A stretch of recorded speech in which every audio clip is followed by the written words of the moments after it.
네, 뉴스업 시작합니다. 중국을 국빈 방문 중인 이재명 대통령이 시진핑 주석에 이어 어제는 리창 총리와 자오러지 전국인민대표대회 상무위원장을 만났습니다.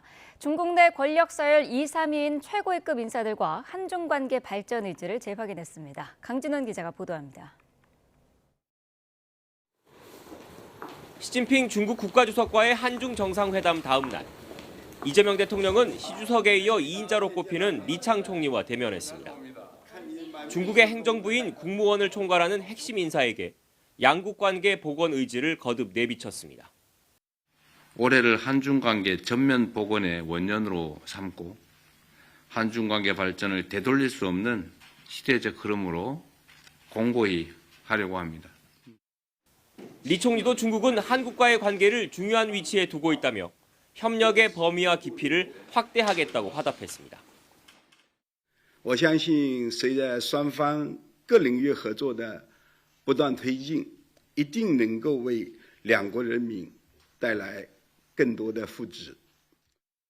이 대통령과 중국의 경제사령탑인 리 총리와의 만남에서 두 나라는 수평적, 포회적 협력에 기반한 새로운 경제협력 모델도 구축하기로 했습니다. 한국의 기술과 자본에 중국의 노동력이 결합됐던 기존의 수직적 체계는 중국의 발전으로 이미 수년 전부터 한계에 직면했기 때문입니다.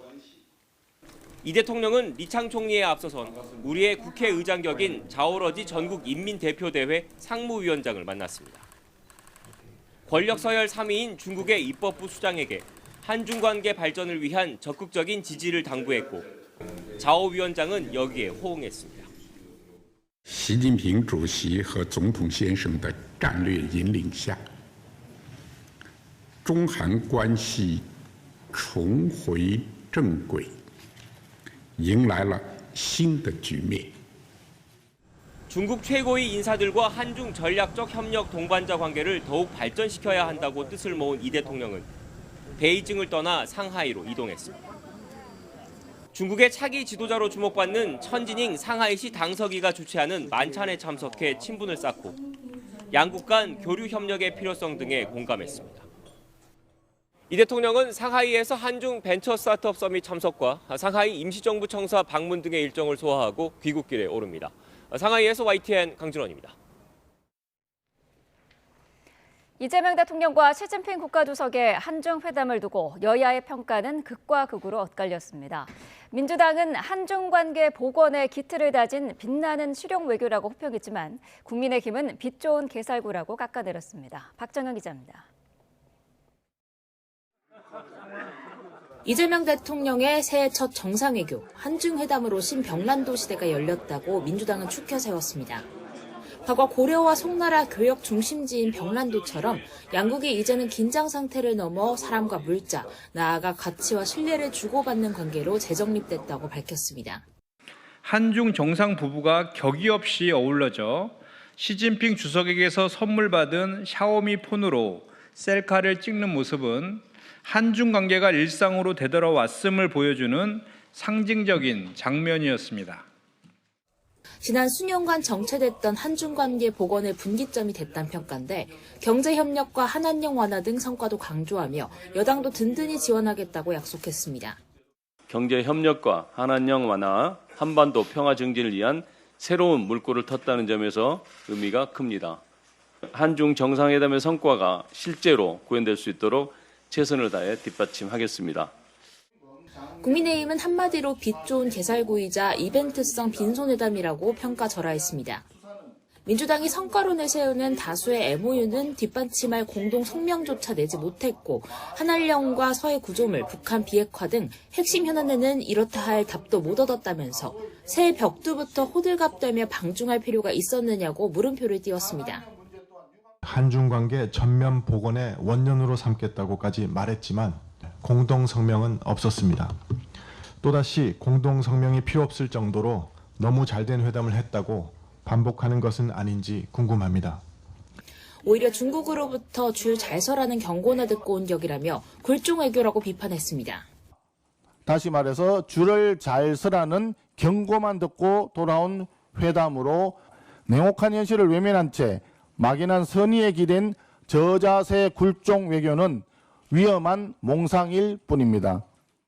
대통령의 정상외교 성과를 조명하겠다며 나름의 숨고르기를 했던 민주당은 당장 오늘 미뤄뒀던 법사위를 열고 2차 종합특검법 등 쟁점 법안을 처리할 계획입니다. YTN 박정현입니다. 네, 강선우 의원 측에 전달된 공천원금 1억 원을 보관했다는 의혹을 받는 전 사무국장이 피의자 신분으로 15시간에 걸친 고강도 경찰 조사를 받았습니다. 혐의 인정 여부 등을 묻는 취재진 질문에는 아무런 답을 하지 않고 뜀박질해 현장을 급히 빠져나갔습니다. 유서연 기자입니다. 검은 마스크와 모자로 얼굴을 가린 남성이 서울경찰청 마포청사를 빠져나옵니다.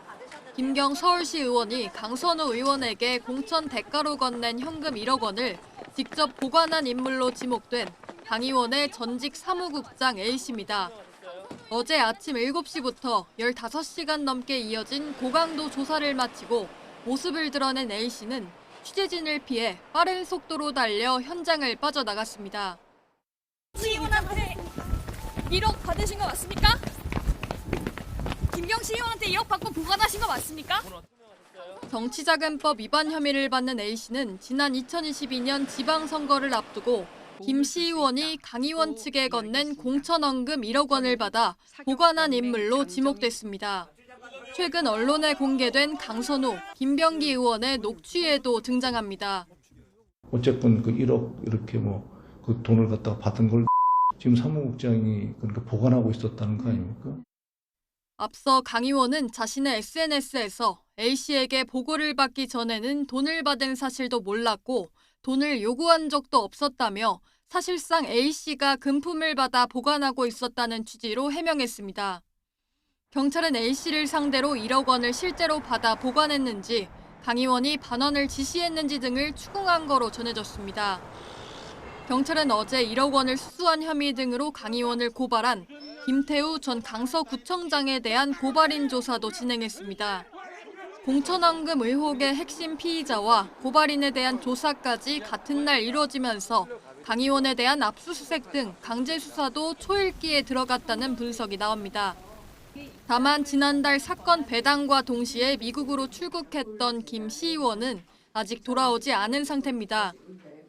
수사에 협조하겠다면서도 이달 중 귀국할 것이라며 즉각 귀국은 미루고 있는 거로 전해졌는데 경찰의 초동 수사가 첫걸음부터 꼬였다는 비판이 일고 있습니다. YTN 유서연입니다.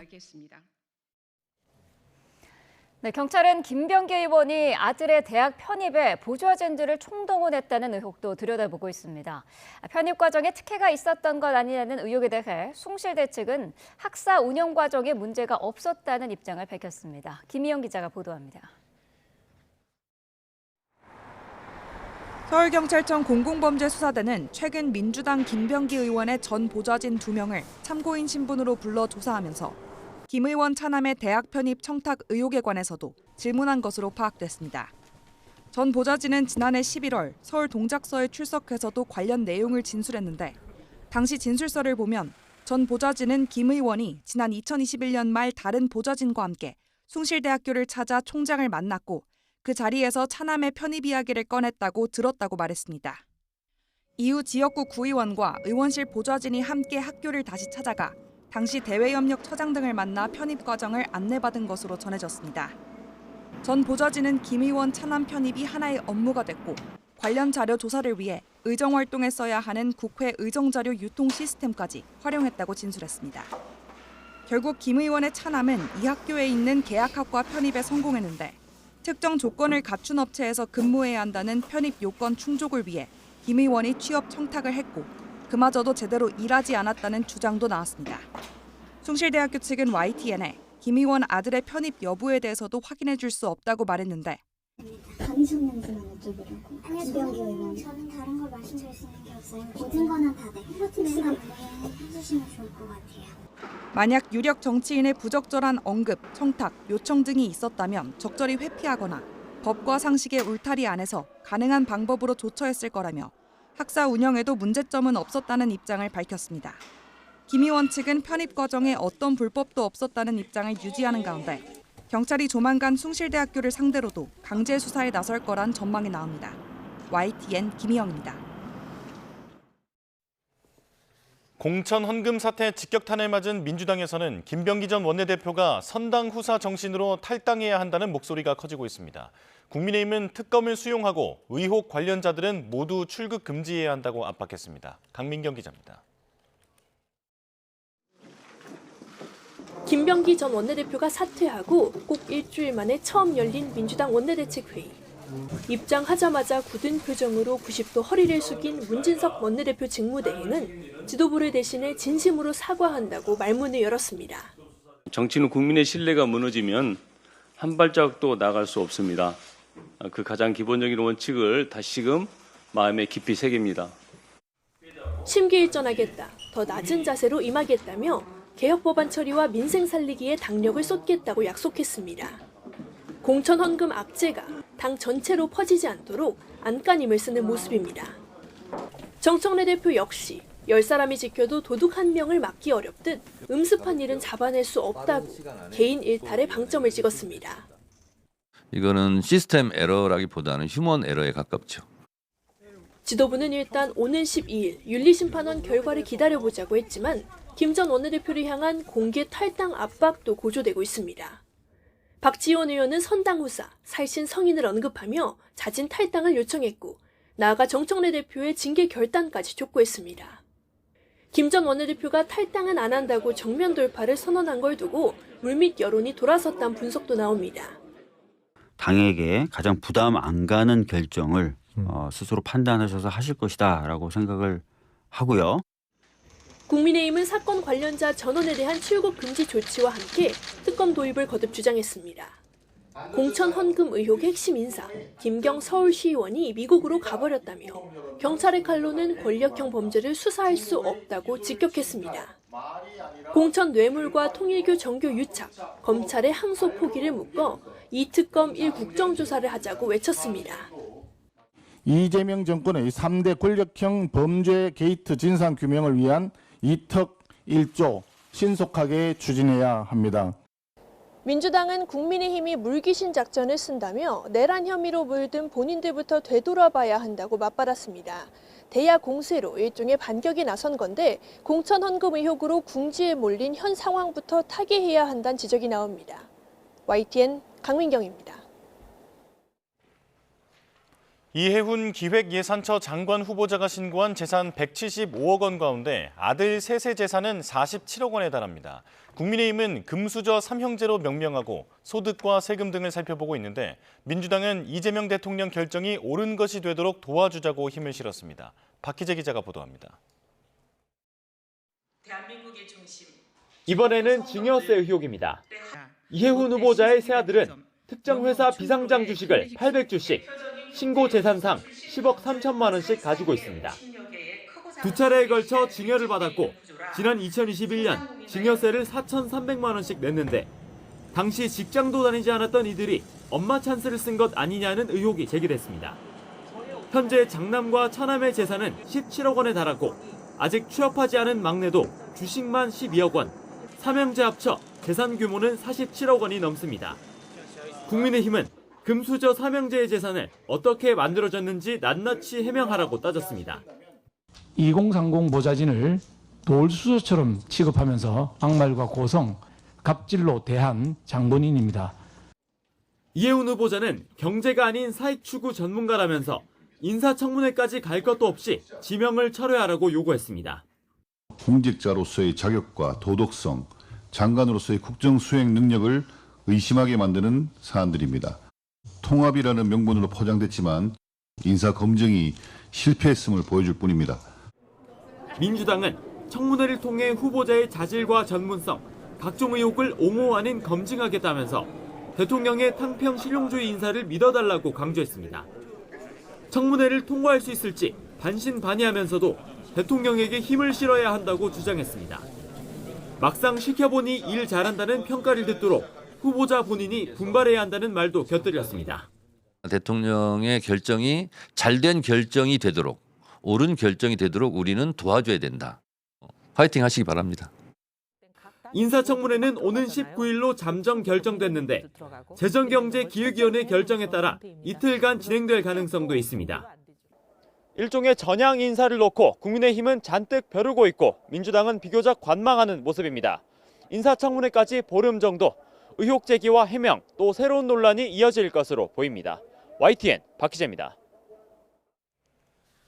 구독자 133만 명을 보유한 극우 유튜버 고성국 씨가 국민의힘에 입당 원서를 냈습니다. 김재원 최고위원은 자신이 직접 입당을 제안했다고 밝혔는데요. 이른바 윤 어게인 성향 인사들의 입당이 잇따르면서 국민의힘 안팎에서는 향후 당의 노선에 대한 우려의 목소리가 나오고 있습니다. 화면으로 함께 보시죠. 극우 성향 유튜브 고성국 TV의 운영자 고성국 씨가 최근 국민의힘에 입당 원서를 제출했습니다. 지난 5일 공개된 유튜브 영상에서는 고 씨는 국민의힘 김재원 최고위원에게 입당 원서를 직접 전달하는 모습을 공개했는데요. 고 씨는 방송에서 3주 전 김 전 최고위원이 자신의 유튜브에 출연했을 당시 입당을 제안했고 이후 입당을 결심하게 됐다고 설명했습니다. 고성국 씨는 윤석열 전 대통령을 공개적으로 지지해온 대표적인 인물로 유튜브 방송과 이른바 윤어게인 성향 집회 등을 통해 윤 전 대통령의 비상계엄을 옹호하고 탄핵에 반대해왔죠. 최근에는 계엄 1년을 앞두고 국민의힘 내부에서 제기된 계엄 사과 요구를 공개적으로 비판하기도 했습니다. 김재원 최고위원은 고 씨의 입당 배경에 대해 국민의힘 당원수 열세를 극복하기 위한 차원이었다고 설명했습니다. 우리가 그 열세를 극복하지 않으면 정말 어렵다. 그래서 많은 분들이 입당해달라라고 요청을 했고 고성국 박사께서도 그러면 입당을 하겠다. 그렇게 말씀하셔서 앞서 전직 한국사 강사 전환기 씨와 윤석열 전 대통령 변호인인 김계리 변호사도 국민의힘에 입당하며 논란이 일기도 했는데요. 이런 흐름을 두고 당이 특정 성향으로 치우치는 것 아니냐는 우려의 목소리도 나오고 있습니다.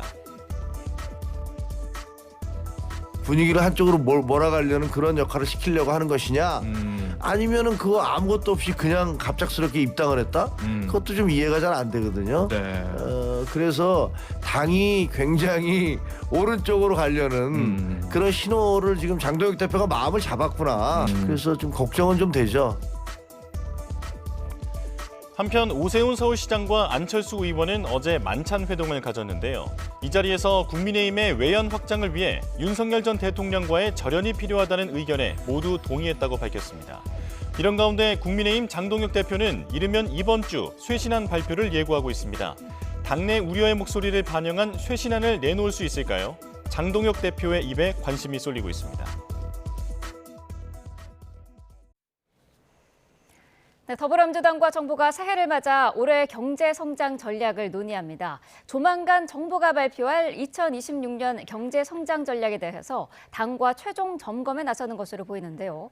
조금 전에 논의를 시작했는데 구윤철 경제부총리의 모두 발언 내용 잠시 듣고 오겠습니다. 인사 말씀드리겠습니다. 새 정부는 출범 이후 당정이 하나가 되어 무너진 경제를 회복하고 새로운 성장 모멘텀을 마련하는 데 전력을 다해왔습니다.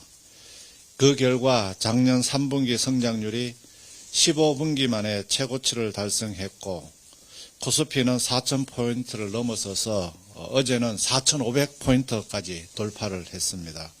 작년 수출도 처음으로 7천억 불을 돌파했습니다. 사상 처음 다수의 어떤 기록적인 결과가 나오고 있는 상황입니다. 소비 쿠폰 등 추경에 힘입어 내수 연관 서비스업을 중심으로 고용 증가폭이 확대되는 등 민생 경제에도 온기가 점차 퍼지고 있습니다. 새해에는 반도체 수출 호조와 내수 회복세 강화로 성장세가 더욱 확대될 전망입니다. 그러나 자국 우선주의, 밸류체인 위기 등 국제 경제 질서의 재편, 잠재 성장률 하락과 기존 전통 산업의 경쟁력 약화, 부문별 양극화 확대 등 우리 앞에 놓인 도전 과제 또한 만만치 않은 상황입니다. 정부는 이러한 도전을 극복하고 한국 경제가 대도약을 할 수 있도록 총력을 다하겠습니다.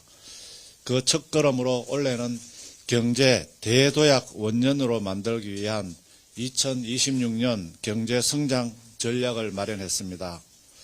첫 번째, 무엇보다 총수요 진작 등 적극적 거시 정책으로 소상공인, 자영업자 등 취약계층에 대한 당면한 민생경제 회복과 활력 제고를 위해서 총력을 기울이겠습니다.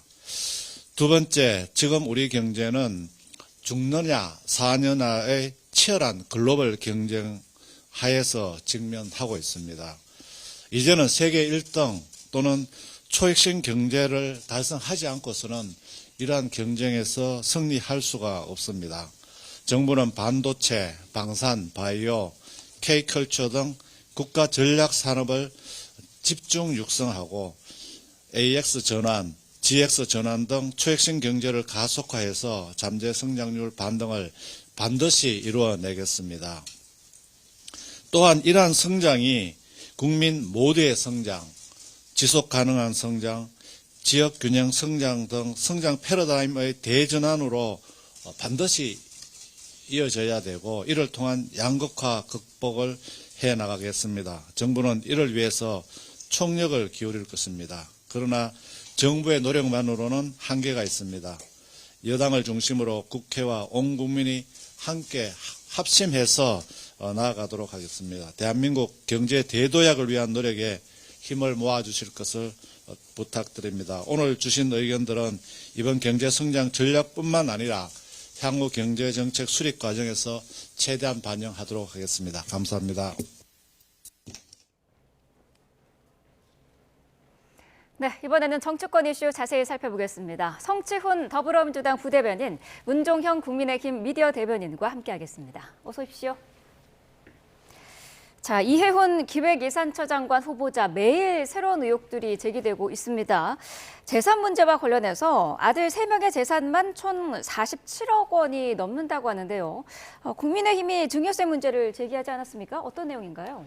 기본적으로 이제 이 재산이 47억 중에 31억이 네. 주식 재산에 달합니다. 네. 그래서 이 주식 같은 경우는 이제 비상장 주식인 건데 사실 이렇게 재산 신고할 때 비상장 회사의 주식이 31억이라는 것은 실질적인 가치는 그보다 더 높은 경우가 많습니다. 네. 그렇기 때문에 이 많은 주식을 증여받는 과정에서 당시에 별다른 직업이 없었던 이해훈 장관 후보자의 자녀들이 어떻게 이 증여세를 내느냐 하는 것은 굉장히 합리적인 의문인 것이고요. 네. 이 부분에 대해서는 아직까지는 이해훈 후보자가 별다른 명확한 해명을 내놓고 있지는 않습니다. 그래서 그런 부분에 대해서 박수영 의원이 지적을 한 것이고요. 실제로 이 가족회사라고 하는데 네. 뭐 작은 아버지의 회사라고 지금 알려졌는데 이 회사 같은 경우는 이해 안 가는 부분이 굉장히 많습니다. 이해훈 장관 후보자가 이때까지 공직 생활을 해오면서 KDI나 여러 가지 정보를 우선적으로 확보할 수 있었던 그런 기회가 많았는데 네. 이때까지 이제 사실상 백지 신탁을 했기 때문에 이 재산이 드러나지 않다가 이제 와서 보니 이렇게 수많은 자산이 이해훈 후보자의 자식들한테 갔다는 것은 실질적인 이 회사의 소유주가 누구냐 이런 의문까지 후속적으로 제기될 수 있기 때문에 이 부분에 대해서는 이해훈 장관 후보자가 명백하게 밝혀주는 것이 장관 후보자로서의 도리라고 생각합니다. 민주당은 지금 이런 후보자의 재산 의혹 같은 경우에는 국민의힘에 몸담았을 때 있었던 일들이다. 이제 와서 비판하는 건 모순이다. 이런 입장이더라고요. 그렇죠. 국민의힘에서는 국회의원의 검증 과정과 또 장관의 검증은 차원이 다르다 이런 주장을 하시는데 사실 자녀의 재산 문제나 이해훈 후보자의 재산이 2016년과 비교해서 거의 100억 원 이상 늘어난 부분 네. 이런 부분들은 국회의원을 검증할 때도 충분히 확보할 수 있는 자료로 검증을 할 수 있습니다. 그럼에도 불구하고 이걸 왜 걸러내지 못했냐 이거 두 가지인 거거든요. 검증을 해봤는데 문제가 없었다. 그럼에도 불구하고 지금 공격을 하고 있거나 아니면 검증을 아예 안 했거나 이 둘 중에 하나입니다. 어느 쪽이어도 지금 국민의힘은 문제인 겁니다. 아까 전에 우리가 봤던 영상에서 국민의힘에서는 이 후보자를 향해서 사익 추구 전문가라고 하더라고요. 네. 그러면 국민의힘은 사익 추구 전문가를 5번이나 공천 주면서 본인들에게 유리한 지역인 그 서초에서 3번이나 국회의원을 해준 겁니까? 사익 추구 전문가는 국회의원으로 괜찮고 그 장관으로서는 부족하다는 건지 묻고 싶고요. 그리고 지금 일단 4,300만 원 정도의 증여세를 낸 걸로 알려져 있는데 자녀에 대해서 네. 이 자녀 부분에 대해서도 이 비상장 주식이나 이런 증여세를 그럼 강화했어야 되냐 뭐 이런 거를 묻고 싶어요. 왜냐하면은 국민의힘 의원들이 김은혜 의원이나 뭐 최은석 의원 이런 분들이 발의한 법안들을 보면 증여세를 약화시키자, 증여세를 낮춰야 된다. 한국 증여세 너무 세다라는 게 지금 국민의힘이 지금까지 해왔던 하는 이 법안의 방향이었거든요. 근데 이제 와서 갑자기 후보자에 대해서는 증여세 왜 이거밖에 못 냈냐, 더 해명하라 이런 식으로 하는 게 과거 본인들이 보여왔던 행보와 정반대의 질의를 하고 있는 건 아닌가라는 지적을 하고 싶습니다. 네, 이 후보자는 어제 첫 공식 일정으로 이제 전문가들과 재정정책 간담회를 가졌는데 이 자리에서 재정이 우리 경제에 마중물 역할을 해야 한다, 적극 재정이라는 것을 언급을 했습니다. 사실 이 후보자는 그동안은 긴축 재정을 주장해온 인물이지 않습니까? 지금 사실 이해훈 장관 후보자의 어떤 관련해서 터지고 있는 논란 때문에 이 후보자가 적극 재정이라고 얘기를 했을 때 사람들이 과연 이게 정부에 대한 적극 재정을 얘기하는 것인지 아니면 본인들과 어떤 이해훈 장관 후보자 본인의 어떤 자식들 또 본인 자산 증식을 위한 적극 재정을 한다는 것이 헷갈릴 정도로 최근에 여러 가지 이슈가 나오고 있습니다. 가령 영종도 관련해서 부동산 개발 정보를 사전적으로 취득해서 수십억 원에 달하는 차익을 얻었다든지, 그리고 이 자녀들 관련해서도 사실 논문 관련해서도 그 이해훈 장관 후보자의 남편 현직 교수가 여러 가지로 지원을 해줬다든지 이런 이슈들 때문에 소위 이분의 전문 지식이라고 하는 이 적극 재정 또 이런 그 예산 편성 이런 거에 대해서는 전문성에 대한 인정이 거의 안 되고 있거든요. 네. 그렇기 때문에 지금 와서 이런 논란에 대해서 이런 방구 제대로 된 해명 없이 갑자기 어떤 전문가들과 어떻게 보면 좀 퍼포먼스 같은 이런 그 본인의 전문성을 부각하기 위한 행보를 하는 것은 더 국민들 입장에서 우라통 터지는 일일 수 있다. 그렇기 때문에 오히려 이때까지 이 이해훈 후보자의 뭐 전문성이라고 평가됐던 이런 이 예산 또 재정 관련돼서는 지금 와서 꺼낼 시기는 아니다. 그리고 그마저도 사실 이때까지 본인이 주장했던 기조와는 전혀 다르기 때문에 지금 모든 것들이 다 엉망이 되고 있는 상황 아닌가 이렇게 보고 있습니다.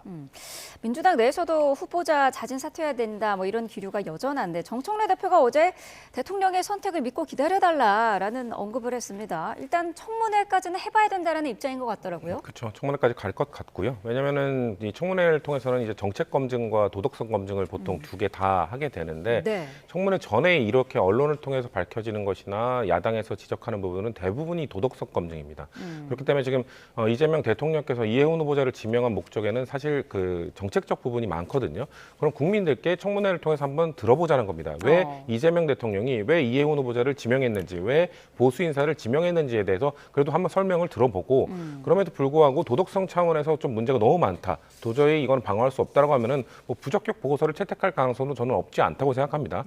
다만 그 정책적 측면에서 어떤 이유 때문에 했는지를 국민들께 그리고 당원분들께 민주당 당원분들도 왜 보수 인사를 임명했냐 이거 문제 제기하는 분들도 있거든요. 대통령의 의중 앞으로도 대통령은 아마 보수 인사나 보수적 성향을 갖고 계신 분들에 대한 인사권도 충분히 행사하겠다는 의지를 계속 갖고 계신 것 같기 때문에 앞으로 그런 방향으로 가는 이유를 좀 설명해보자라는 것 같아요.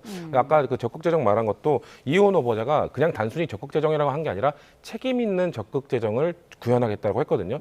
그거는 아마도 지금 민주당 이재명 정부가 추구하고 있는 재정 확장 정책을 아예 바꿀 수는 없을 겁니다. 거기에 본인이 주장해왔던 긴축 재정 이거에 좀 색깔을 입히겠다는 겁니다. 책임을 부여할 수 있는 재정을 확장하더라도 뭔가 책임감 있게 정부가 그거에 대해서 책임질 수 있는 뭔가 시스템을 만들겠다는 본인의 의지를 보여준 거기 때문에 그 포인트에 어떻게 보면 이재명 대통령이 추구하고 있는 뭔가 그 진보적 방향만 무조건 가져가지 않겠다. 보수의 의견도 들으면서 좀 담아내겠다는 의지가 담겨 있는 것이거든요. 그렇기 때문에 인사청문회에서 그 얘기도 좀 들어보고 설명을 드려보자라는 차원에서 인천까지는 가보자라는 그 당대표의 의지도 다시 한번 표명된 걸로 보여집니다. 네, 후보자도 뭐 자신과 관련된 의혹들에 대해서 청문회에서 소상히 설명할 수 있다라는 입장인데 보좌관에 대한 갑질이라든지 이런 인성 논란은 소명할 수 있는 부분이 아니다라는 지적이 민주당 내에서도 있더라고요. 그렇죠. 제가 아까 말씀드린 것처럼 정책적으로는 충분히 검증해서 국민들께 설명드릴 부분이 많을 것 같아요. 근데 갑질 문제는 이거는 돌이킬 수가 없는 거잖아요. 그리고 이해훈 후보자가 사과를 계속하고 있습니다만 그 우리가 음성을 많이 들었던 그 인턴 보좌진은 사과를 받지 않겠다라고 하고 있기 때문에 사실 지속적인 사과 표명을 한다고 해도 국민들이 느낄 때는 피해를 입은 사람이 사과를 받아주지 않으면 우리가 봐도 그 사과는 사과가 아니다라고 받아들이실 거거든요. 그렇기 때문에 지금 일단은 제가 아까 말씀드린 그래서 가능성이 아직 뭐가 있다는 건 그 부적격 보고서를 채택할 가능성도 있을 것이다. 그래도 정책 얘기를 들어보다가 도저히 도덕성과 관련해서는 국민 눈높이를 결국 넘지 못했다는 판단을 내릴지 아닐지는 알 수 없으나 제가 봤을 때 지금까지 나온 의혹들에 있어서는 특히나 보좌진 갑질 의혹에 대해서는 국민적 눈높이가 많이 높아진 상황이기 때문에 이거에 대해서는 남은 기간 이해훈 후보자가 조금 적극적인 해명을 하더라도 과연 넘을 수 있을지에 대한 의구심이 많은 상황이긴 합니다. 네, 정청래 대표가 어제 당내 공천원금 문제에 대해서도 입장을 밝혔습니다. 시스템 에러라기보다는 휴먼 에러에 가깝다라면서 이제 강선우, 김병구 의원의 개인 일탈로 선을 긋고 있는 모습이었는데 국민의힘에서 어떻게 들었을까요? 지금 이제 그 시스템 에러라고 하는 것은 일종의 저는 말장난이라고 보는 것이 민주당이 항상 자랑하고 내세웠던 것이 민주당만의 시스템 공천이란 말이 있습니다. 근데 지금 돌아가는 형국을 보면 공천을 위해서 돈이 오가고 금품 수수가 되고 또 금품 수수를 한 사람들이 서로 아니라고 부인을 하고 있는 이런 상황은 제가 봤을 때는 휴먼 에러가 아니라 뭐 머니 에러, 시스템 페일이 아닌가 싶고요. 이런 상황 자체에 대해서 마치 그게 별거 아니라는 듯이 단순한 그냥 에러다. 이렇게 표현하려고 하는 의도는 이런 큰 사건을 조그만 사건으로 이렇게 무마하려고 하는 그런 당대표의 좀 눈물겨운 노력이 보이는 것 같고요. 네. 기본적으로 지금 국민들의 입장에서는 이 돈 관련 지금 민주당의 이슈가 한두 번도 아니고 이번 정권 들어서 계속 나오고 있기 때문에 민주당의 공천 시스템은 사실상 금품과 돈에 의해서 좌지우지되는 거 아닌가 하는 의혹을 많이 갖고 있습니다. 그렇기 때문에 지금은 이런 말장난으로 이런 위기나 사태를 넘어가는 것이 아니라 정말로 솔직하게 또 지금 김경 의원 같은 경우는 그 금품 수수에 연루가 된 상황에서도 미국으로 가버렸지 않습니까? 네. 이런 행동은 사실 정말 우리나라의 공권력 그리고 이런 수사나 이런 경찰 이런 제도적으로 이런 공천에 대해서는 어떻게 우리가 좀 제재를 할 방법이 없는 것인가 이런 울분도 많이 지금 생기고 있거든요. 그렇기 때문에 이런 것에 대해서 좀 겸허하게 반성하는 자세를 견지해야 되는 것이지 일종의 뭐 휴먼, 시스템 이런 말장난으로 넘어가는 것은 아니라고 생각합니다. 네, 김병기 의원은 어쨌든 탈당은 하지 않겠다라는 입장을 공개적으로 밝힌 상태인데요. 당에서는 근데 뭐 선당 후사, 뭐 결자 해지를 요구하는 목소리도 있고 조사를 아직은 좀 기다려봐야 한다, 지켜봐야 한다라는 입장도 있는 것 같더라고요.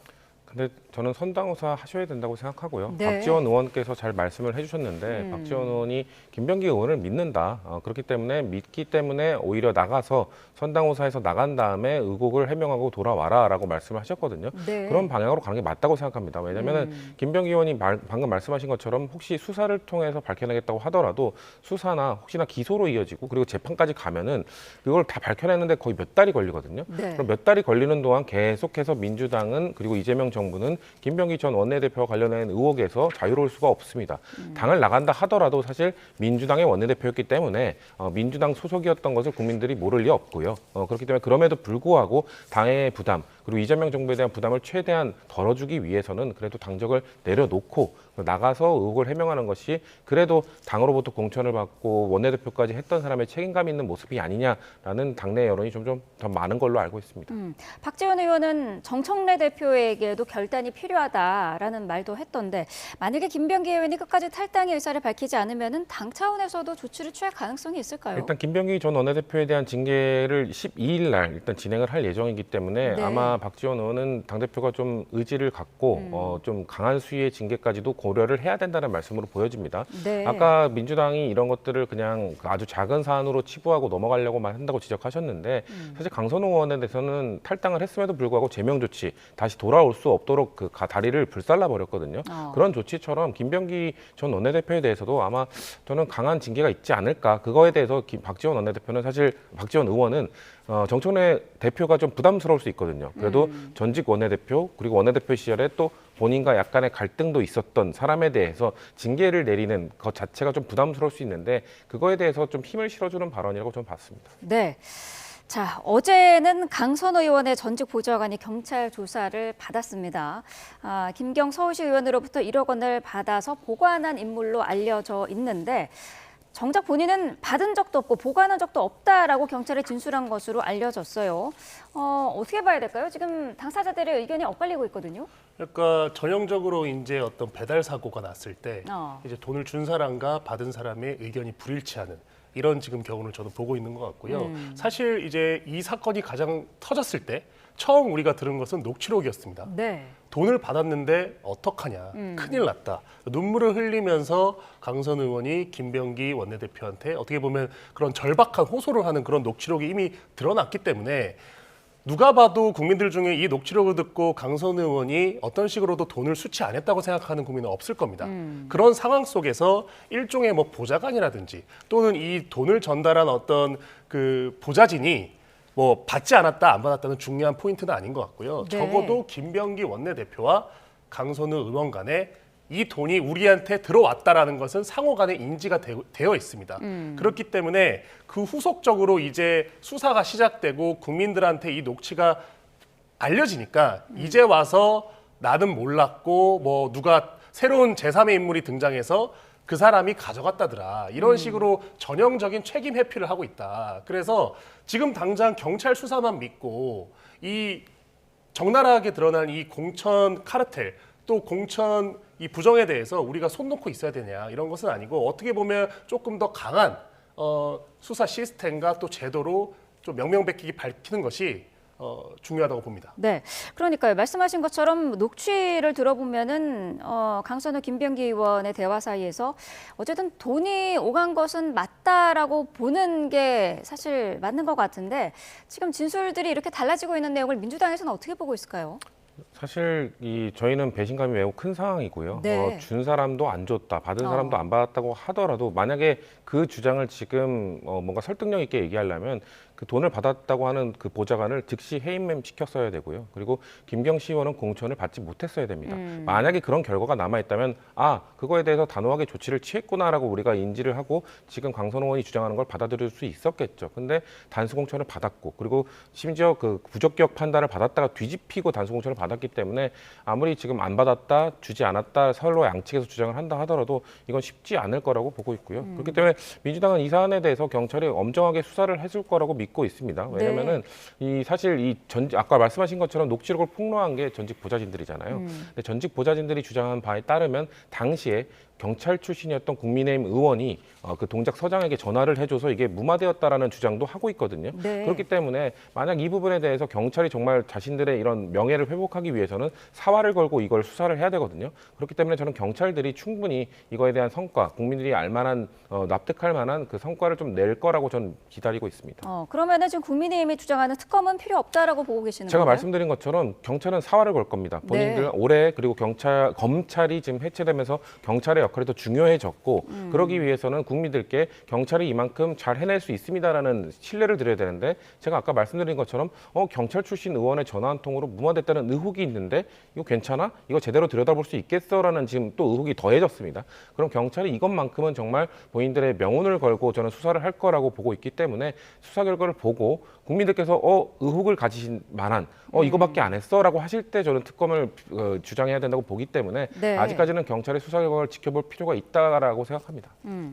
경찰이 사활을 걸어야 된다라고 말씀을 하셨습니다만 김경시 의원이 출국한 사실도 뒤늦게 안 것으로 지금 확인이 되고 있지 않습니까? 우려의 목소리가 큰 건 사실이에요. 네, 상식적으로 이 사건이 이제 알려진 지가 10일 가까이 돼가고 있는데 그 사이에 이제 김경 의원은 경찰이 인지도 못하는 사이에 미국으로 갔고요. 미국으로 갔다는 것은 의도가 뻔합니다. 거기서 물리적으로 자유로운 상태에서 뭔가 증거를 은닉한다든지 또 관련된 사람들과 좀 내밀하게 소통을 한다든지 저는 이런 의도가 좀 충분히 있다고 보는 것이거든요. 왜냐하면 김경 의원 같은 경우는 어떻게 보면 이 사건의 아주 핵심 당사자입니다. 이해 당사자인데 실제로 공천도 받았고 실명이 굉장히 언급된 상황에서 어떻게 보면은 빼도 박도 못하는 그런 상황이었는데 미국에 감으로써 이제 앞으로 있을 본인들의 어떤 그 언론에 대한 관심이나 수사망에서 일시적으로라도 피해 있겠다. 이런 의도가 저는 보이는 것이고요. 네. 지금 이 사건이 굉장히 어려운 이유가 뭐냐면 아까 그 부대변인 말씀해 주신 것처럼 뭐 국민의힘의 어떤 그 경찰 출신 의원도 연루가 돼 있다고 하고 또 김병기 원내대표가 국정원 출신이지 않습니까? 그래서 일각에서는 이 김병기 원내대표가 예전에 국정원에 있을 때 여러 가지 그 민주당과 국민의힘의 의원들의 내부 정보, 개인 정보들도 많이 알고 있기 때문에 이 김병기 원내대표에서는 굉장히 뭐랄까 수사를 한다든지 또 이렇게 접근을 하기에 부담스러워하는 그런 분위기가 있다. 네. 이런 얘기가 많이 있거든요. 그러니까 이런 의혹이 아주 실체가 있기 때문에 정말로 경찰에다가 이 수사를 맡겼을 때 투명하게 공개할 수 있고 수사가 제대로 진행될 것이냐 이런 의문이 계속해서 나오고 있다는 점을 꼭 말씀드립니다. 네, 국민의힘 상황도 짚어보죠. 당원 게시판 사태 징계 문제를 논의할 윤리위원회가 구성이 됐는데요. 명단이 유출되면서 적격성 논란이 불거졌고 그중에서 3명이 임명 하루 만에 사퇴를 했습니다.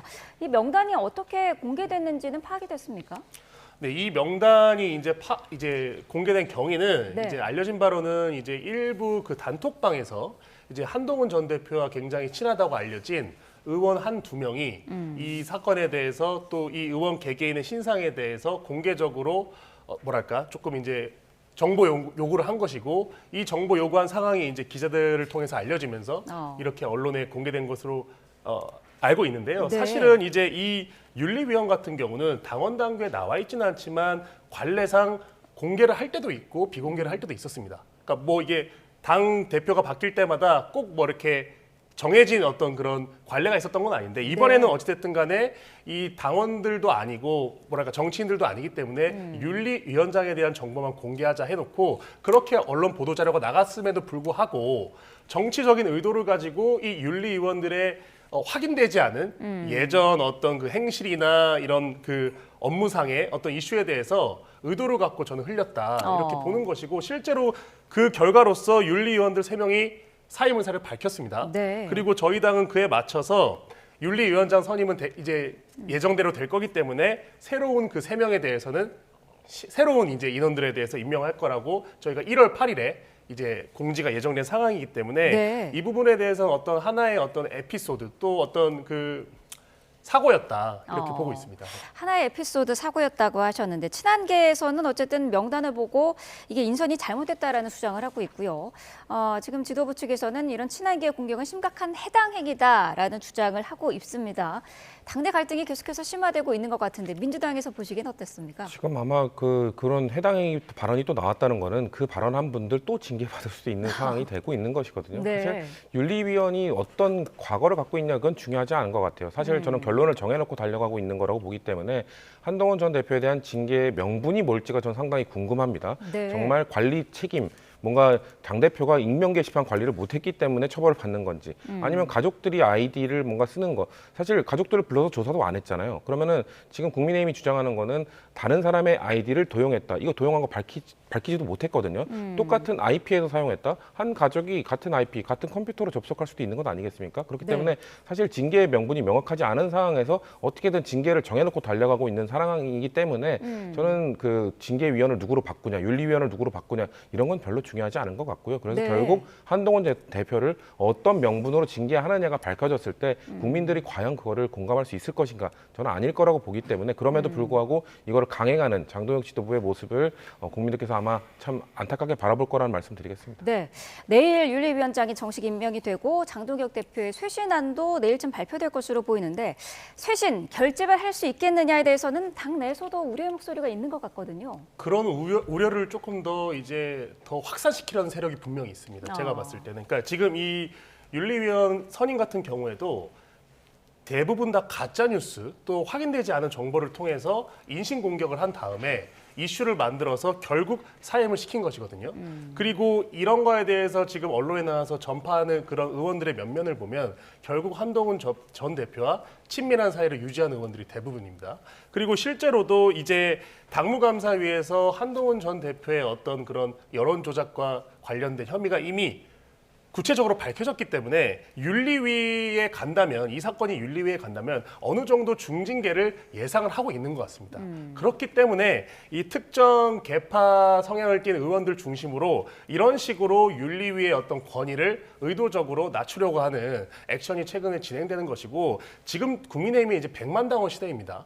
이런 뭐랄까 뻔히 수가 보이는 이런 특정 소수 의원들의 행위에 대해서는 저희가 그 의도와 어떤 그 원하는 결과를 다 알고 있기 때문에 그냥 이렇게 자시하지는 않을 것이다. 저는 그리고 사필 규정이란 말이 있듯이 이미 당무감사위에서 여론 조작에 준하는 행위를 한동훈 전 대표 가족 분들이 하셨기 때문에 그 부분에 대해서는 어떤 식으로든 심판을 받는 것이 맞다고 많은 분들의 당원이 현재 생각하고 있습니다. 네, 알겠습니다.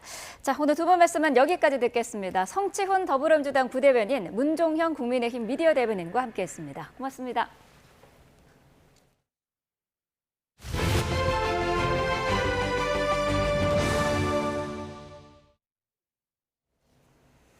쿠팡 산업재해 은폐 의혹을 수사하고 있는 경찰이 고 장덕준 씨 유족을 참고인으로 불러 조사했습니다. 이와 관련해 고용노동부도 14명 규모의 전담 수사팀을 구성했는데 두 기관을 합치면 100명에 달하는 수사 인력이 쿠팡 관련 각종 의혹 규명에 투입됐습니다. 조경원 기자가 보도합니다.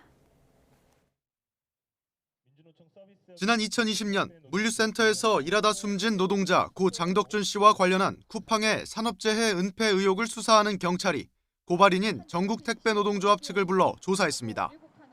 참고인 신분으로 함께 출석한 장 씨 유족은 지난 5년의 삶이 무참히 짓밟혔다며 산재 은폐의 진실이 밝혀져야 한다고 말했습니다. 내부적으로 치밀하게 산재 은폐가 진행되었으니 저희의 산재 진행 과정이 계란으로 바위 깨기일 수밖에 없었습니다.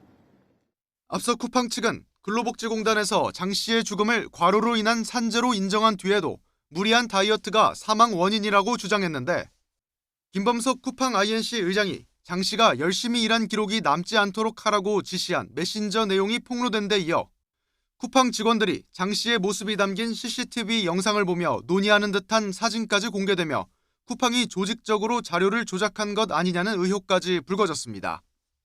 이에 경찰은 86명 규모의 TF팀을 꾸리고 조사에 나섰는데 산재 은폐 의혹은 물론 개인정보 유출과 블랙리스트 작성 의혹 등 쿠팡 관련 사건 20여 건이 대상입니다. 이런 가운데 고용노동부도 14명 규모로 쿠팡 산업재해 은폐 고발 사건 전담팀을 구성하면서 두 기관을 합쳐 100명에 달하는 수사 인력이 쿠팡 관련 의혹을 들여다보게 됐습니다. 쿠팡은 숨기는 것 없이 정부 조사에도 협조해왔다는 입장인데 제가 알기로 이것은 직장 내 괴롭힘으로 계약 해제된 임원에 의하여 제공된 것으로 알고 있습니다. 김범석 쿠팡 INC 의장은 물론 해롤드 로저스 한국법인 대표도 산재 은폐 의혹과 관련해 고발되면서 경찰 수사는 더 확대될 것으로 보입니다. YTN 조경원입니다. 강선우 의원 측에 전달된 공천원금 1억 원을 보관했다는 의혹을 받는 전 사무국장이 피의자 신분으로 15시간여에 걸친 경찰 조사를 받았습니다. 경찰이 조만간 자료 확보를 위한 강제 수사에 나설 것이란 관측도 나오고 있습니다. 취재기자 연결하겠습니다. 자, 표정호 기자, 경찰이 강 의원의 전 사무국장에 대해서 장시간 조사를 벌였죠? 네, 강선우 의원의 전 사무국장이자 부자관이었던 A씨는 경찰 출석 15시간 40여 분 만에 귀가하며 혐의 인정 여부 등을 묻는 취재진 질문엔 묵묵부답으로 현장을 빠져나갔습니다. 취재진을 피해 달아나다시피 미리 기다리고 있던 차량에 탑승했습니다. YTN 취재 결과 전 사무국장 A씨는 공천 헌금 1억 원 의혹과 관련해 그런 돈을 받은 적도 없고 보관한 적도 없다며 혐의를 부인한 걸로 파악됐습니다. A씨는 지방선거를 앞둔 지난 2022년 4월쯤 공천관리위원이었던 강선우 의원의 사무국장으로 일하면서 김경 서울시 의원으로부터 1억 원을 받아 보관한 혐의를 받고 있습니다. 경찰은 A씨를 상대로 김경 시의원이 본인에게 1억 원을 전달한 게 맞는지, 강 의원이 반환을 지시했는지 등을 추궁한 걸로 전해졌습니다. 경찰은 특히 금품을 받은 걸로 추정되는 시기에 동선 분석 자료를 토대로 김 시의원 측과 직접 만났는지를 확인한 걸로 알려졌습니다. 네, 경찰은 또 김병기 의원이 공천 헌금 관련 탄원서 접수 뒤에 대책회의를 열었다라는 진술을 확보한 상태라고요. 네, 앞서 진행된 전 보좌진들에 대한 조사에서 경찰은 김 의원이 당대표실에 탄원서가 접수된 직후 대책회의를 열었다는 취지의 진술을 확보한 걸로 전해졌습니다. 전 보좌진들은 김 의원이 당시 전화 한 통을 받고 나갔다 돌아오더니 투서가 접수됐다고 말했다고 진술한 걸로 전해졌습니다. 이런 가운데 경찰은 오늘 김 의원의 공천헌금 의혹 등에 대해 고발한 시민단체 대표를 조사합니다. 해당 시민단체는 김 의원이 지난 2020년 총선을 앞두고 전 동작구 의원 2명으로부터 불법 정치자금을 받았다고 주장하고 있습니다.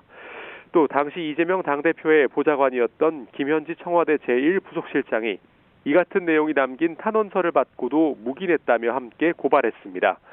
경찰은 탄원서를 김 부속실장에게 전달했다고 밝힌 이수진 전 민주당 의원에 대한 소환 일정도 조율하고 있습니다. 네, 공천헌금 1억 원 의혹에 대한 경찰의 강제 수사는 언제쯤 이뤄질까요? 네, 앞서 경찰은 지난달 29일 국민의힘 소속 김태우 전 강서구청장으로부터 김경 시의원이 강선우 의원에게 1억 원을 전달했다는 의혹에 대한 고발장을 접수했습니다.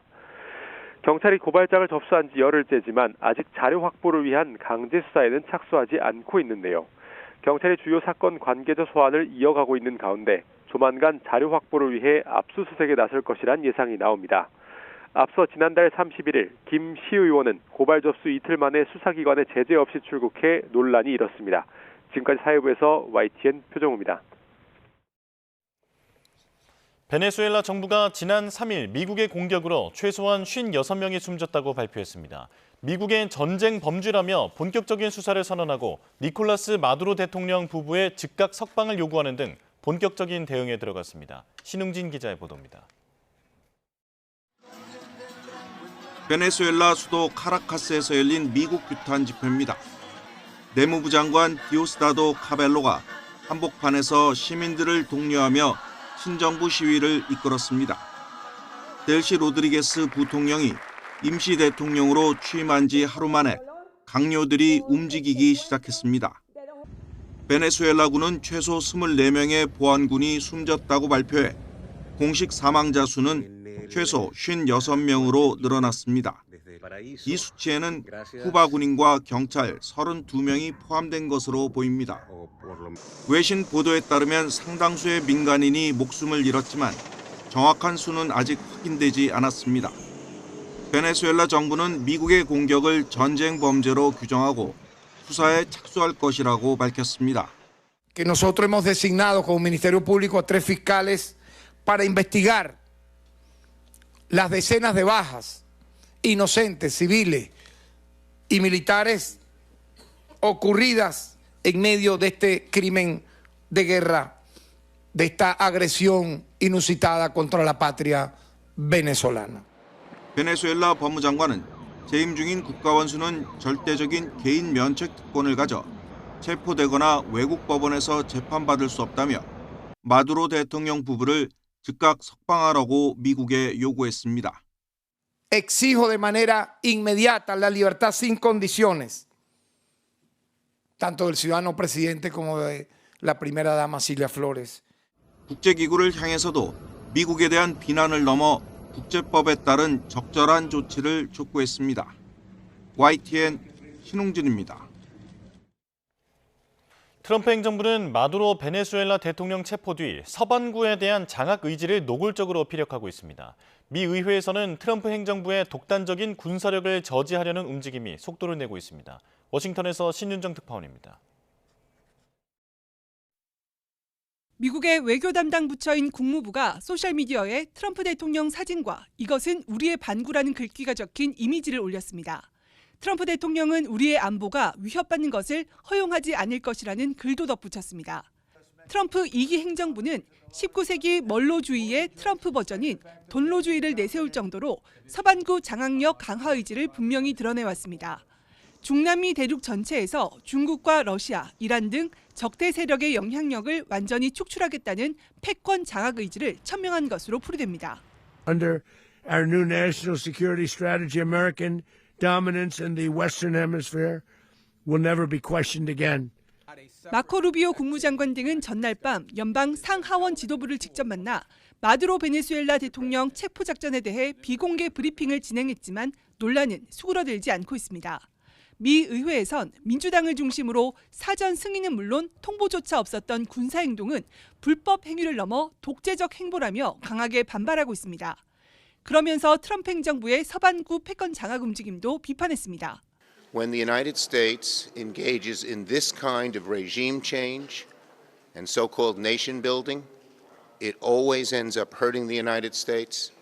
토마스 메시 하원 의원 등 공화당 일각에서도 이번 침공이 미국 우선주의에 부합하지 않는다는 지적을 하고 있습니다. It has nothing to do with drugs coming to the United States because Venezuela wasn't sending drugs to the United States. 미 상원은 이번 주 안에 트럼프 대통령의 추가 군사 행동을 저지하기 위한 전쟁 권한 결의안 표결을 준비하고 있습니다. 이번 표결은 트럼프 대통령의 서반구 패권 전략에 미 의회가 얼마나 제동을 걸 수 있을지를 보여주는 첫 시험대가 될 것으로 보입니다. 워싱턴에서 YTN 신윤정입니다. 트럼프 미국 대통령이 베네수엘라 다음 목표로 덴마크령인 그린란드에 대해서도 욕심을 숨기지 않고 있습니다. 어떤 속내가 있는 건지 봉영식 연세대 국제대학원 개건 교수와 짚어보겠습니다. 어서 오십시오. 안녕하십니까. 네. 자, 베네수엘라를 넘어서 이제는 그린란드. 그런데 그린란드는 덴마크가 지배하고 있는 곳이고 동맹국 아닙니까? 여기까지도 군사력을 쓸까요? 백악관 대변인의 공식 발언을 보면은 미국의 대통령은 미국군의 총사령관을 겸임하고 있기 때문에 모든 옵션이 테이블에 있다는 입장을 밝혔습니다. 예. 그것이 이제 미국 트럼프 행정부가 당장 그린란드의 점령과 통제를 위해서 미국군을 거기 파견한다는 뜻으로 해석되는 것은 무리가 있겠습니다만 이것이 미국 정부의 일관된 입장이라는 것은 오래전부터 사실 확립된 원칙입니다. 부시 대통령 때 9.11 테러 공격을 받고 미국의 대응에 대해서 이야기할 때도 똑같은 논리를 폈습니다. 미국 대통령은 모든 옵션을 테이블에 놓고 고려할 권한이 있다. 군사 행동도 배제되지 않는다는 입장을 했기 때문에 미군을 활용하는 것은 언제나 최고 사령관의 선택지의 하나라는 입장을 다시 한번 확인한 것이 즉각적으로 트럼프 행정부가 그린란드에 군사행동을 전개하겠다는 뜻으로 해석될 수는 없지만 그것도 배제하지 않는다는 원론적인 입장을 확인한 것입니다. 예. 하지만 아까 자료 화면에서 보신 것처럼 미국 의회에서는 베네수엘라 마두로 대통령 체포 이후에 미국이 군사적으로 남미에 깊숙이 개입을 하게 된다면 제2의 이라크 전쟁, 제2의 아프가니스탄 전쟁과 같은 악몽이 되풀이될 것이라는 우려가 있기 때문에 그린란드에까지도 또 동맹국인 나토 유럽 회원국의 심기를 거스리면서까지 군사행동을 한다면 미국의 국력이 쇠퇴할 수밖에 없다. 이것은 마가 운동이 지향하고 있는 미국 우선주의에 반대되는 행동이다. 이런 우려가 있습니다. 예. 따라서 제가 보기에는 가장 유력한 시나리오는 그린란드에 미군을 배치하되 유럽 회원국, 나토 회원국도 같이 참여하는 형태. 그 다음에는 사실 전략적인 요충지이기도 하지만 트럼프 행정부가 그린란드 통제를 강조하는 것은 그 핵심 광물에 있지 않습니까? 예. 그래서 광물 채굴 권한과 그 활동을 미국이 가지는 그래서 그린란드의 자치권은 유지되되 그리고 미국이 독자적인 군사행동을 하지 않고 나토 유럽국과 같이 군사행동을 해서 부담도 덜고 대신에 핵심 광물 접근권은 미국이 가져가는 그런 방식으로 진행될 것 같습니다. 네, 이제 개인적으로는 어떤 그 시나리오가 될지 그 전망을 해주셨는데 그린란드를 왜 미국이 탐내는지 그 배경도 설명해 주시죠. 그린란드가 북극에 가깝기 때문에 지구가 이렇게 둥근 그 원천이지 않습니까? 네. 미국의 전략적인 그 경쟁 국가인 러시아와 중국의 접근성이 굉장히 용이합니다. 그래서 그린란드에 사실 미국은 군사를 계속 주둔해 왔습니다. 소련에 대항해서요. 그래서 약 1,000명 정도의 규모를 유지해 왔는데 냉전이 종식됐지 않습니까? 네. 그 다음에는 이제 미군이 사실상 철수를 했죠. 그린란드로부터. 하지만 다시 중국과의 이제 패권 경쟁이 격화되고 있고 또 중국과의 패권 경쟁에서 중요한 변수로 작용하고 있는 것이 핵심 광물 확보 아니겠습니까? 네. 히토류 경우만 보더라도 중국이 세계 매장량의 70%를 차지하고 있고 정제 히토류는 92% 이상을 통제하고 있습니다. 그렇다면은 반도체 생산이라든지 핵심 첨단 무기 생산에서 필수적인 요소인 이 핵심 광물을 확보하지 않고는 미국이 중국과의 패권 경쟁에서 장기적으로 승리를 확보할 수는 없는 것이죠. 그래서 예. 그린란드가 가지고 있는 원유와 히토류를 확보하는 것이 트럼프 대통령이 항상 한 얘기가 글로벌 시대에는 국가 안보가 경제 안보고 경제 안보가 국가 안보라고 했는데 그런 차원에서 그린란드에 대해서 미국이 관심을 보이고 있는 것입니다. 예. 조금 전 교수님께서는 그린란드에 미군과 나토군이 함께 주둔하되 거기에 있는 원유라든지 광물은 미국이 이제 개발을 하는 식으로 그런 식의 시나리오를 전망하셨는데 이런 부분을 유럽이 받아들일 수 있을까요? 그렇다면 유럽에 대안이 있습니까? 트럼프 대통령은 굉장히 솔직담백하고 투명하게 글로벌 안보 정책을 추구해왔습니다. 일기 때부터. 예. 이미 미국이 어떻게 행동할 거에 대해서는 우리가 다 알고 있습니다. 설마 그럴 것이냐 했는데 이제까지 보면은 트럼프 행정부는 베네수엘라 마두로 대통령 체포를 포함해서 그리고 이라크 내 세 군데 핵시설 공습을 포함해서 확실한 승리라든지 이익 확보가 보장된다면은 군사 행동을 주저하지 않았습니다.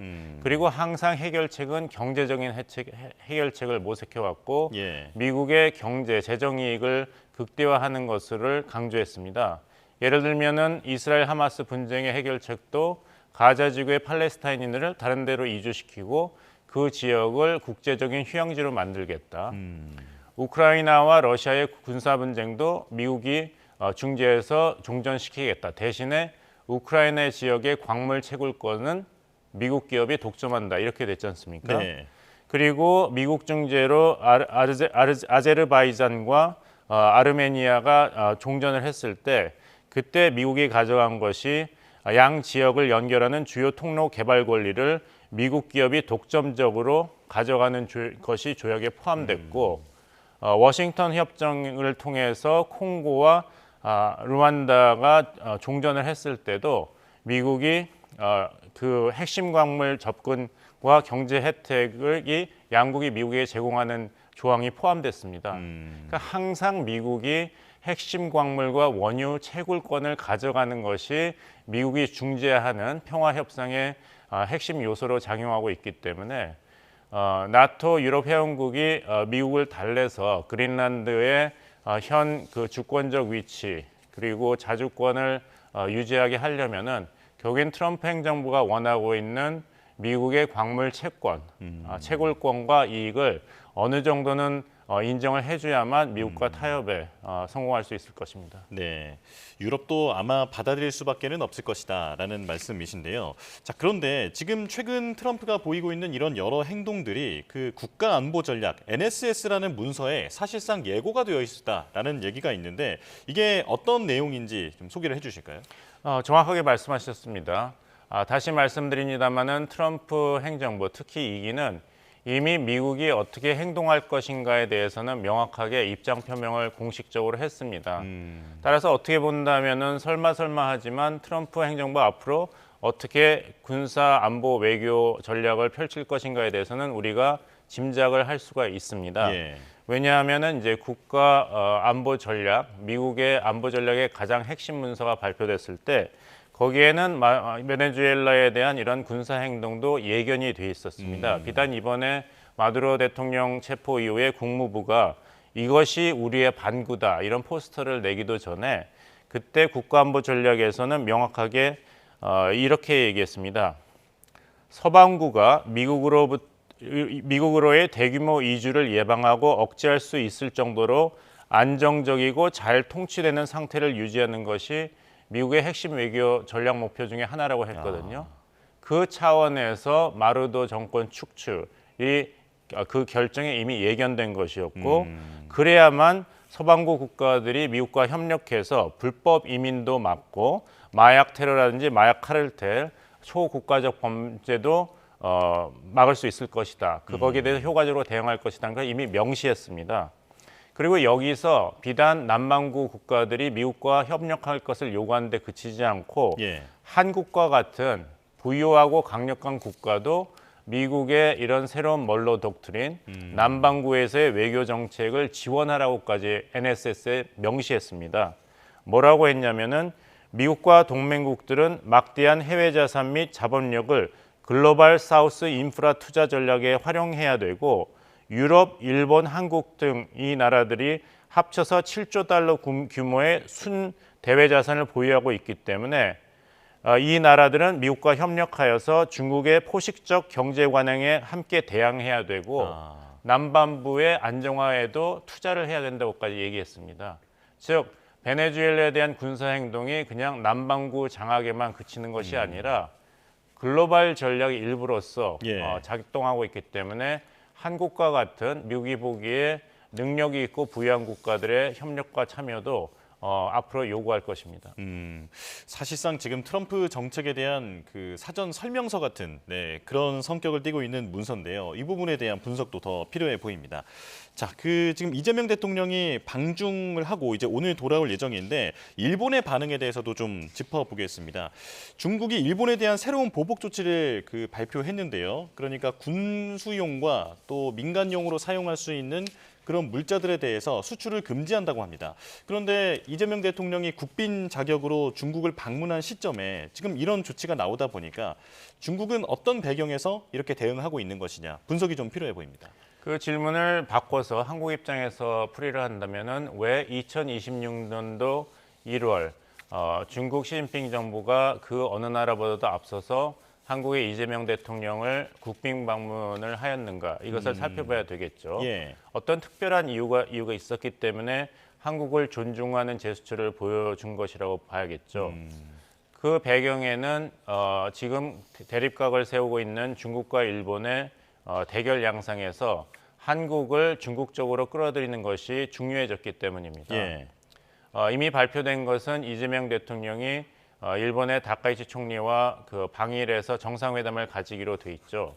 그러니까 중국 입장에서는 그런 이재명 다카이치 한일 정상회담이 열리고 거기서 대중국 견제가 강화되는 방향으로 한일 간의 협력이라든지 한미일 안보 협력이 발전을 한다면은 중국에도 큰 타격이 가기 때문에 일본과의 이런 대립각 차원에서 한국을 어느 정도 일본 측의 입장에 동조하는 쪽으로 설득시킬 이유가 대두됐기 때문입니다. 예. 즉 한일 정상회담이 그냥 열리는 것을 보고 있을 것이 아니라 한국에 대해서 중국의 입장을 강하게 제기하는 그런 외교적인 공간이 그런 그 사례가 필요했기 때문이죠. 예.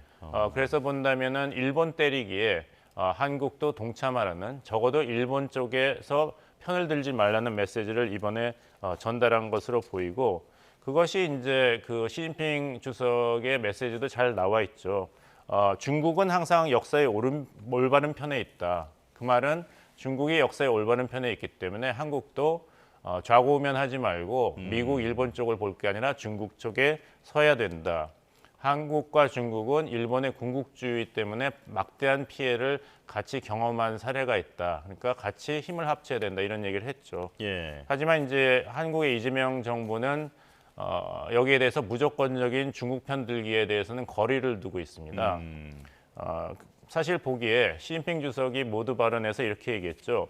친구는 사귈수록 가까워지고 이웃은 왕래할수록 가까워진다고 했는데 그렇게 친구고 이웃이라면은 그 한국을 왜 9년 동안 소홀히 했습니까? 예. 이제 와서.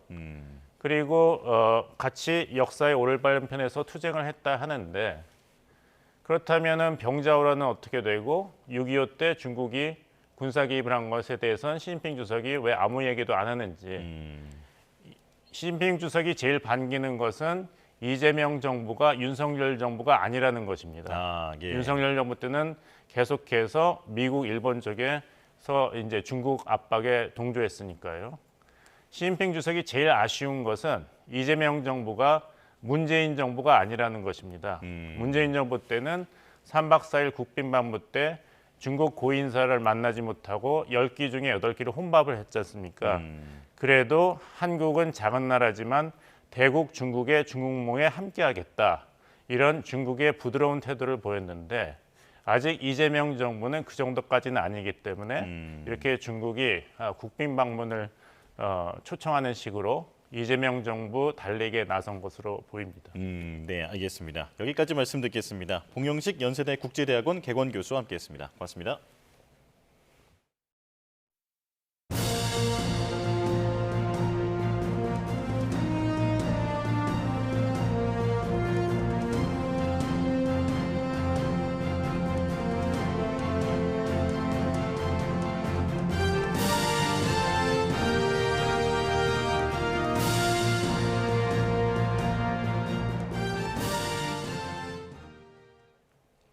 중국을 국빈 방문 중인 이재명 대통령이 오늘 상하이에 있는 대한민국 임시정부 청사를 방문합니다. 우리 독립운동가들의 희생과 헌신을 돌아본 뒤 3박 4일 일정을 마무리하고 귀국길에 오르는데요. 중국 현지에 나가 있는 취재기자 연결합니다. 홍민기 기자. 네, 중국 상하이입니다. 네, 이 대통령이 오늘 임시정부 청사를 방문한다고요? 네, 그렇습니다. 상하이 임시정부 청사는 청와대 현지 프레스센터가 있는 이곳에서 차로 한 15분 정도 떨어진 거리에 있습니다. 일제 국권을 빼앗긴 뒤 대한민국 임시정부가 1926년부터 사용했던 3층짜리 건물인데요. 이 일제에 맞서 한국과 중국이 연대해 함께 싸웠다는 의미가 담긴 상징적인 장소입니다.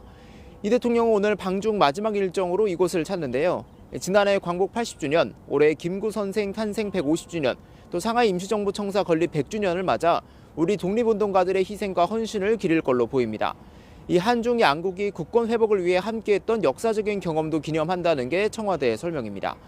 이번 방중 기간 내내 한중 관계 전면 복원을 강조해온 이 대통령이 상하이 임시정부 청사 방문으로 방점을 찍는 셈입니다.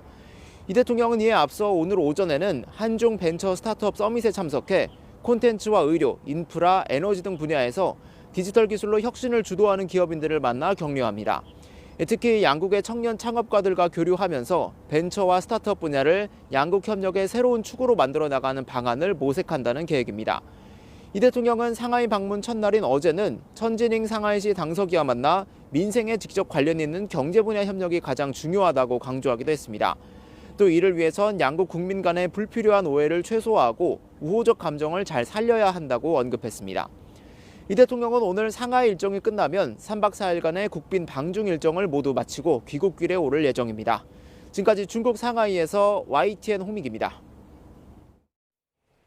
김정은 북한 국무위원장과 딸 주의 최근 행보를 두고 스킨십이 이례적으로 과도하다는 해외 매체의 분석이 나왔습니다. 어떤 내용인지 자세히 살펴보겠습니다. 일본 내 대북 정보 전문 매체인 데일리 NK 재팬이 전한 내용인데요. 최근 국내에서도 화제가 된 이른바 볼뽀뽀 장면에 주목했습니다. 매체는 단순히 후계 연출을 보여주기에는 이들 부녀의 스킨십이 거침없고 이상하리만큼 과도했다고 해석했는데요. 부녀가 과한 친밀감을 표현할 때마다 동석한 사람들이 시선을 돌리는 등 어색해하는 장면이 포착됐다는 겁니다. 결국 이런 부자연스러운 행보가 북한 체제가 안고 있는 왜곡과 불안을 무의식적으로 드러낸 것이라고 매체는 평가했습니다.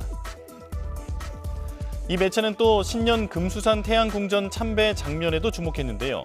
김정은 위원장이 아닌 주애가 맨 앞줄 정중앙에 선 것을 두고 공식 후계자로 내정된 것이라는 분석을 내놓기도 했습니다. 다만 우리 통일부는 아직 단정할 수는 없다는 입장입니다. 최근 김주애를 부각하는 행보는 후계 구도보다는 사회주의 대가정의 모습을 강조하는 차원이라는 건데요. 김정은 위원장과 딸 주애, 부인 리설주가 함께하는 모습을 반복적으로 노출함으로써 주민 결속을 강화하려는 의도라는 설명입니다. 단순히 후계 구도를 강조하려는 목적이었다면 주애를 정중앙에 세우기보다는 김정은 위원장 뒤에 배치했을 거라는 평가를 내놓기도 했죠. 우리 정부와 해외 매체 해석이 엇갈리는 가운데 김정은 위원장의 딸 주애가 앞으로 어떤 행보를 보일지 지켜봐야겠습니다.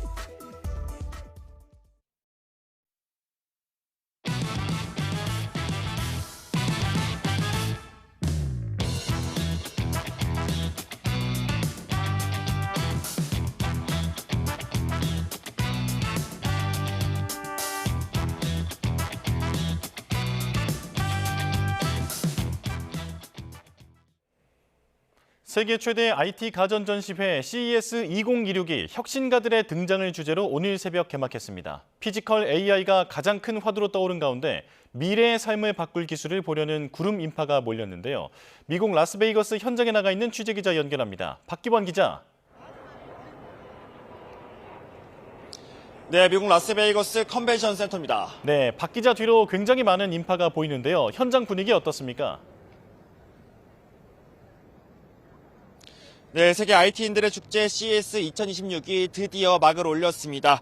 제가 6시간 전에 이곳에 서 있었는데 이곳 전시관이 문을 열자마자 수천 명의 사람들이 한 번에 몰려들었습니다.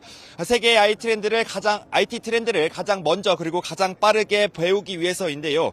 지금도 끊임없이 사람들이 밀려들면서 인기가 많은 전시관에서는 앞으로 나아가기도 어려울 정도였습니다. 이것뿐 아니라 별도 공간에 단독 전시관을 차린 삼성전자에도 수많은 인파가 몰려들었습니다. 150개 국가에서 4,500여 개 기업이 참여한 이번 CES 2026의 주제는 혁신가들의 등장입니다. 이번 CES에는 전 세계에서 20만 명 가까운 많은 관광객이 방문할 것으로 예상되고 있는데요. 역시 가장 큰 주목을 받고 있는 건 인공지능, 그중에서도 인공지능 두뇌를 심은 로봇과 모빌리티, 가전에 관람객들의 이목이 집중되고 있습니다. IT 강국인 우리나라 기업들의 모습은 어떻습니까? 네, 미국과 중국 등 커다란 빅테크 기업들의 등살에도 우리 기업들 전혀 밀리지 않고 있습니다. 1,000개가 넘는 우리 기업들이 참가해 역대 최대 규모의 한국관을 차렸고요. 또 최고 혁신상 30개 가운데 절반 이상을 휩쓸면서 명실상부한 IT 강국의 면모를 과시하고 있습니다. AI 가전의 강자 삼성전자와 LG는 물론이고 로봇 기술을 자랑한 현대차가 든든한 큰형의 역할을 하고 있고요. 또 인공지능 시대를 뒷받침하는 전력과 송변전 등 후방 사업에서도 눈에 띄는 기업들도 있었습니다. 특히 한국전력은 이번에 처음 CES에 출전했는데요. 인공지능을 이용해 송변전 시설 문제를 진단해 예방하는 기술을 비롯해 혁신 기술 9종을 선보이면서 글로벌 사업 진출을 선언했습니다. CES에서 혁신상 5관왕을 달성하면서 많은 관람객들의 관심도 받고 있는데요. 김동철 한국전력사장 이야기 직접 들어보시겠습니다. 한전은 오늘 만나는 내일의 전기라는 주제로 혁신의 심장부인 이곳 CES에서 세계 최고 수준의 에너지 솔루션 기술을 선보이고 있습니다. 또 인공지능 시대에 부족한 전력원 확보에 전 세계가 혈안인 가운데 한수원은 소형 모듈 원자로 ISMR을 들고 나왔고 두산은 세계에서 5번째로 독자 개발에 성공한 가스터빈을 전시하고 있습니다. 지금까지 미국 라스베이거스 CES 현장에서 YTN 박단입니다. 이번엔 증시 보겠습니다. 코스피가 반도체 대형주들의 계속된 강세에 힘입어 사흘 연속 신고가를 갈아치우고 있습니다. 어제는 사상 처음으로 4,500선까지 돌파했는데요. 오늘도 상승 흐름을 이어갈 수 있을지 개장 화면 함께 보겠습니다. 자, 현 시점 코스피와 코스닥 색깔이 다릅니다. 코스피가 0.9% 오른 4,566포인트로 개장했는데요. 상승폭을 키워가고 있습니다. 현재 4,593포인트, 곧 4,600포인트를 앞두고 있는 상황입니다. 계속 올라가고 있는데요. 지금은 4,594포인트를 지나가고 있습니다. 자, 그리고 코스닥도 보겠습니다. 코스닥은 0.19% 오른 957포인트로 출발했지만 이내 하락 전환했습니다. 954포인트를 지나가고 있는 상황입니다. 자, 최근 계속해서 반도체 대형주들이 강세를 보이고 있는데 지금 코스피가 4,600포인트를 넘었습니다. 삼성전자와 SK하이닉스가 급등하면서 지수를 끌어올린 것으로 해석이 되는데요. 삼성전자는 14만 원을 훌쩍 넘었고 그리고 SK하이닉스 역시 76만 원에 가까워진 상황입니다. 다시 전해드리겠습니다. 현재 코스피가 4,600포인트를 돌파했습니다. 그리고 코스닥은 여전히 하락 출발하고 있는 모습입니다. 원달러 환율도 잠깐 짚어보겠습니다. 새해 들어서 계속 상승세를 유지하고 있는데 1,450원 수준까지 올라왔습니다. 오늘도 3원 오른 1,448.5원에 개장했습니다. 자세한 개장 상황은 이어지는 뉴스에서 전해드리겠습니다.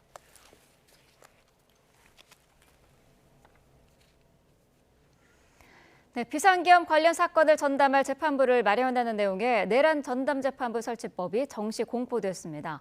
법원은 재판부 구성에 관한 논의에 들어가면서 후속 조치에 나섰습니다. 임혜진 기자입니다. 내란 전담 재판부 설치법이 국회 통과 보름 만에 정식 공포됐습니다. 특례법에는 서울중앙지법과 서울고등법원에 내란과 외환, 반란죄 관련 재판부를 각각 2개 이상 설치하는 내용이 담겼습니다.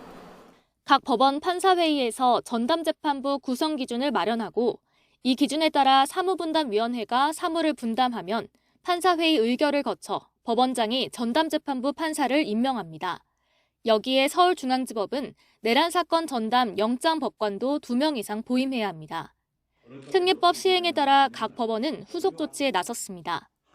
서울고등법원은 이번 달 중하순쯤 판사회의를 열어 재판부 구성과 배당 방식 등을 논의한다는 계획입니다.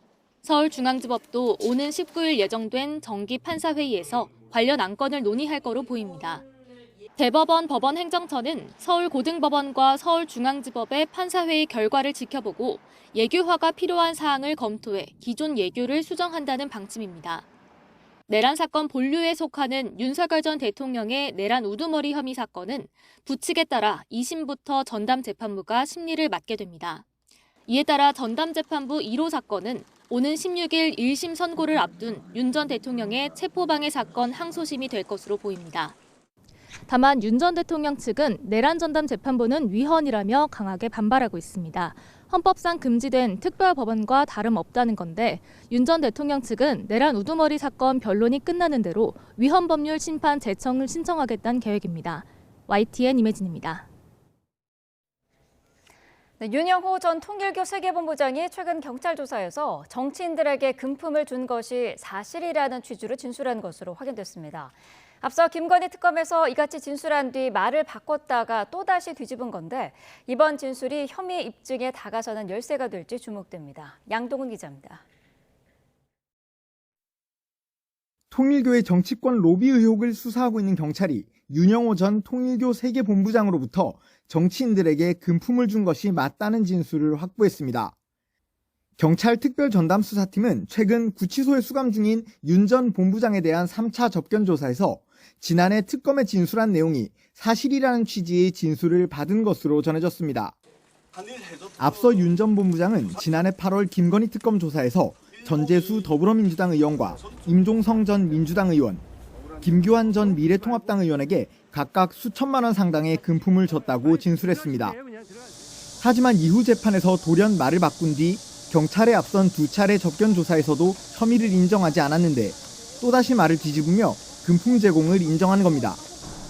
앞서 경찰은 통일교 천정궁은 물론 로비 거점으로 지목된 천주평화연합, UPF와 관계자들의 자택 등에 대한 대대적인 압수수색을 벌여 회계 자료 등을 입수했습니다. 또 금품 수수 의혹을 받는 전 현직 의원들의 사무실과 자택을 압수수색하는 등 윤 전 본부장의 앞선 진술을 뒷받침할 증거를 찾는 데 주력해왔습니다. 의혹이 제기된 정치인들은 금품을 받은 적이 없다며 반발하는 가운데 경찰은 혐의를 밝히기 위해 피의자와 참고인 30여 명을 소환해 조사했습니다. 이런 가운데 의혹을 촉발한 윤 전 본부장의 핵심 증언을 확보하면서 새롭게 꾸려진 검경 정경유착 합동수사본부 수사에도 속도가 붙을지 주목됩니다. YTN 양동훈입니다.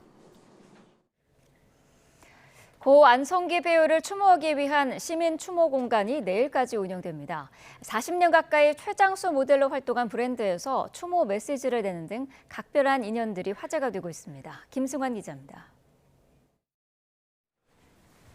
지난해 11월 충무로에 문을 연 서울영화센터에 환하게 웃는 고인의 영정이 놓여 있습니다. 시민들이 안성기 배우를 추모할 수 있는 공간이 따로 마련된 겁니다. 어느 영화관이나 아니면 어느 TV에나 항상 계셨기 때문에 굉장히 친숙하고 잘 아는 어르신이 돌아가신 것 같은 그런 슬픈 기분이 들었어요.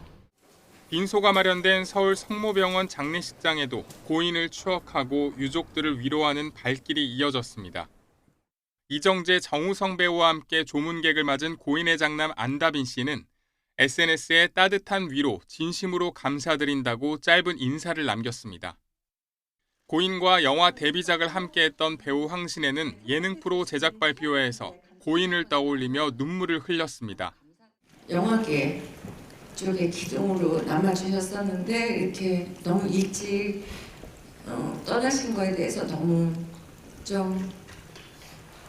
아쉽고요. 고인은 국내 단일 브랜드 역사상 가장 긴 38년 동안 광고 모델로 활동했는데 해당 브랜드에서는 일상의 여유와 따뜻함을 전달해줬다며 이례적인 추모 메시지를 냈습니다. 박지원 의원은 안성기 배우가 과거 DJ의 정계 영입 제안에 영화배우로서 국민께 봉사하겠다는 말로 거절했다고 회고했고, 가수 바다는 결혼 소식을 전하자 고인이 집으로 초대해 따끈한 국수를 말아 떠주시며 시처럼 아름다운 덕담을 안겨줬다고 기억하는 등 각계각층에서 국민 배우 안성기의 미담을 되새기는 SNS 글이 잇따랐습니다. YTN 김승환입니다. 변덕스러운 겨울 날씨에 건강 잘 챙기셔야겠습니다. 오늘 아침 서울은 어제보다 기온이 8도 정도 높아서 큰 추위는 없었는데요. 하지만 오후부터는 찬바람이 강해지면서 한낮에도 체감온도가 영하권에 머물겠고요. 내일은 영하 10도 안팎의 강추위가 찾아오겠습니다. 오늘 전국 하늘은 대체로 맑게 드러나겠습니다. 다만 오전까지 곳곳에 빗방울이 떨어지거나 눈이 날리는 곳이 있겠고 제주 산간은 오후까지 최고 3cm의 눈이 쌓일 걸로 보입니다. 뚜렷한 눈비 소식 없는 동쪽 지역은 대기가 무척 건조합니다. 현재 서울 등 일부 수도권과 동해안을 중심으로 건조특보가 지속하고 있습니다. 여기에 전국적으로 바람도 강해서 산불 등 대형 화재 사고로 이어지지 않도록 불씨 관리 철저히 하셔야겠습니다.